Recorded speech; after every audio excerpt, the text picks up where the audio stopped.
Well, good day again. My name is Gene Rice, and this is Philosophy 201, Political Philosophy. Today, the topic for this mini lecture is important historical influences.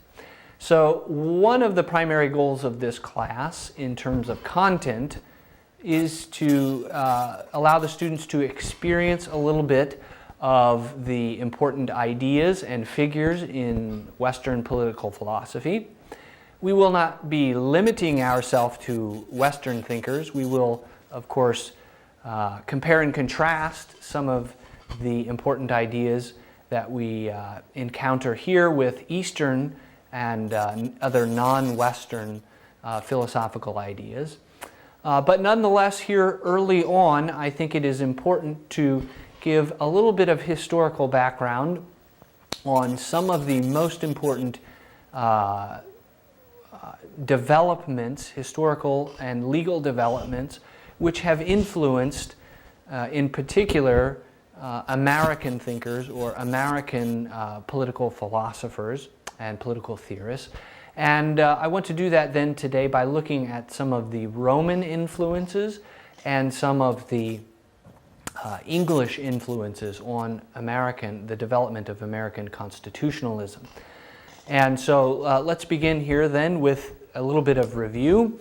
If you recall, in one of our previous lectures, we had identified political philosophy as a subcategory of substantive ethics. And remember, substantive ethics was the search for foundational principles of right and wrong.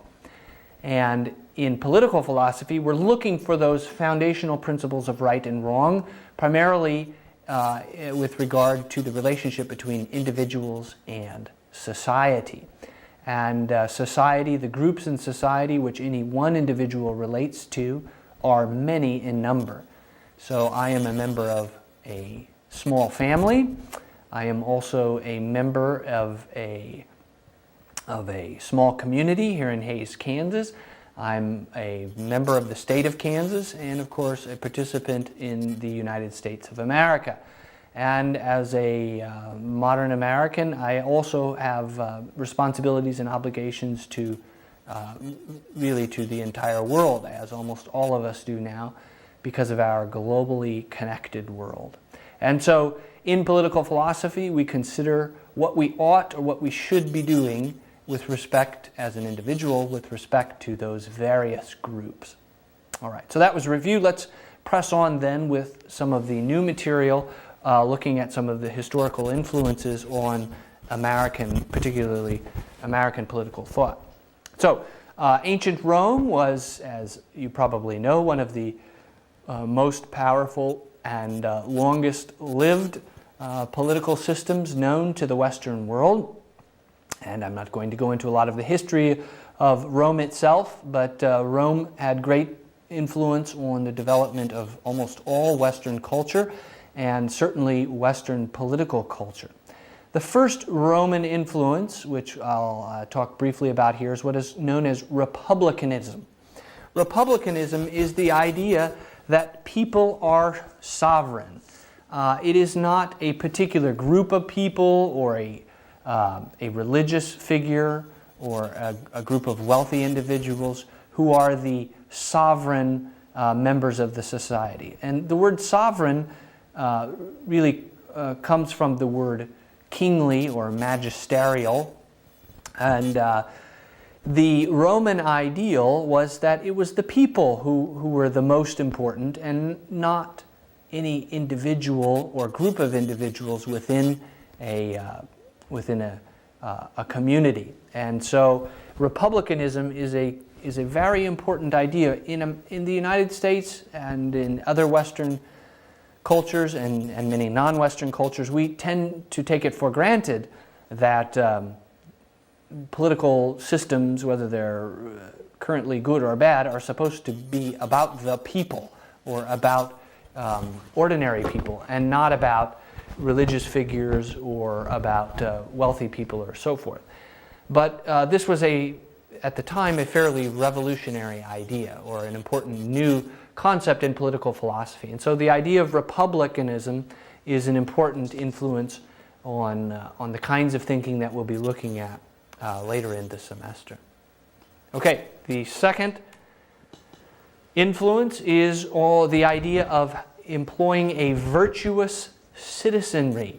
If it's the people that are important, and it's the people that political institutions are meant primarily to serve, then it's not a big leap from there to think that those citizens, those people, should be virtuous. And so Rome particularly emphasized the need for honesty and loyalty and being willing to serve the good of the Republic. And in American history, perhaps the greatest example of this is George Washington, who was himself a decorated soldier and general in the army, but he was also a farmer and what you might call a gentleman farmer, a kind of person who was not serving his country either as a general or as president of the United States because he wanted the political power. George Washington famously was a reluctant servant.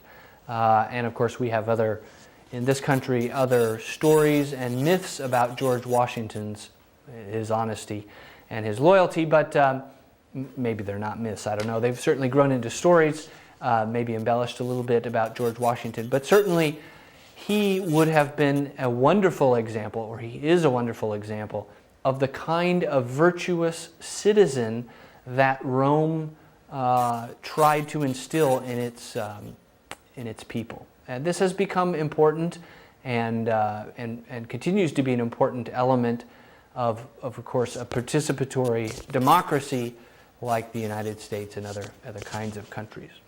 All right, let's look at the third important influence on Western political thinking from Rome, and this is the idea of checks and balances. Of course, the history of Homo sapiens, like ourselves, human beings, is full of cases where monarchs, kings, and queens took great advantage of their power and abused it at the cost of ordinary people. But it was also Rome's view that legislative bodies, that is, congresses and elected or other kinds of legislative bodies, also have threats or possible ways in which they can go awry.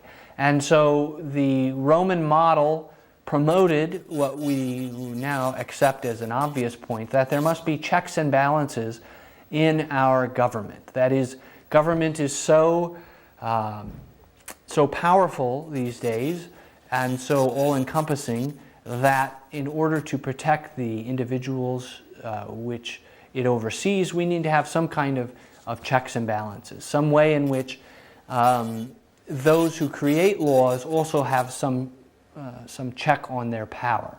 And so there are, of course, many different ways in which we can balance or check the power of various institutions. And we will, of course, be looking at these as we go along.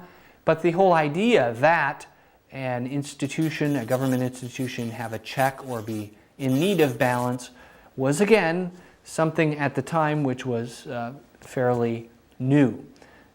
If you had said, or even to this day, if you say to a king, I think we need to balance your power or we need to check your power, the king would dismiss you or have you summarily executed for suggesting that their power be balanced or checked by some other institution.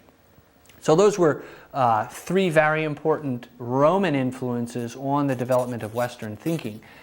And as we go along, we'll have, of course, much more time and more reason to think about some of those. But I think it's good here early on that we at least identify them. Not that we blindly accept that they are the only or the best solution or approach, but we ought to at least be aware of them. And it's often the case that that people are not really aware of how the development of these things has influenced our current situation. Okay, So that was Rome. Let's look at England. England, of course, had probably the most direct and profound effect on America's political development. And although we're not going to be looking only at the United States or at American political philosophy, it is nonetheless the case that worldwide America has, for better or worse, an enormous amount of political power that we throw our weight around quite regularly on the world stage. And so any kind of current discussion of political philosophy will almost inevitably bring in the United States. And so let's look at some of those English influences on modern Western political thinking. Again, here we'll look at three separate ideas. The first is what is known as civil liberties. The Magna Carta was promulgated in 1215, an important document which set out some of the rights of the, well, what at the time were rich landowning white males. But again, this was one of the first times where the subjects of the king had attempted to promote a system which emphasized that, that not just the king and his henchmen or his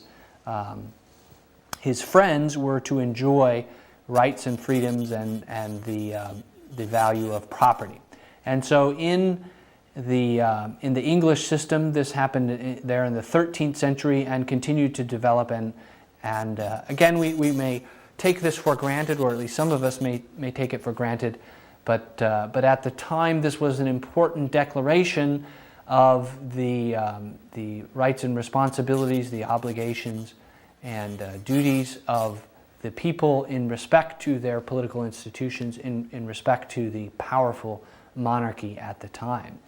And so even though of course, England still has a king, but you've seen a progressive change in the balance of power. So the king eventually has become mostly well, not a cardboard figure, but the king really doesn't have any political power left in England to speak of, at least in comparison to what it would have been in the 12th or 13th century. And of course, we in the United States have our own history of relations with the King of England, which we'll talk about here in a second. The second, and I think if you had to identify the most important thing, my own personal choice would be this second influence as being the most important. And I'm sorry if that may be a little difficult to read here on the screen, but of course you'll have access to this PowerPoint later. This is the idea of common law. In the political system of England in the Middle Ages and on into the modern period, the king employed a group of judges, and these were basically regional judges or judges which had control over, or at least some control over, the legal system in certain places. And so these judges created decisions and attempted, at least in some cases, to create as moral or as ethical and as consistent as decisions as they could. And these decisions eventually became known as common law. And the common law oftentimes were written down, but oftentimes these were not written down. These were judgments executed by the judges in their service to the king. And over time, these common laws became a group of laws, a group of historical precedents, or a way of thinking about what's right and what's wrong in the political sphere. And these judges eventually produced an extensive list of rights and rights of due process, that is, ways which the law should be fulfilled, should be carried out. And these were much more liberal, allowed much more freedom for individuals and their property and so forth than would have been found in other codes, civil codes, that is, legal codes, in other places in Western Europe. And so when we look at the development of political thinking here in the West, this is a crucially important idea that there is a way of going about making judicial decisions, that there's an a group of past decisions that we ought to at least consult when we make our current laws and our current decisions. And so common law, as it developed from the 12th and 13th century all the way up into the 17th, 18th, and 19th century, is a crucially important element of our political history.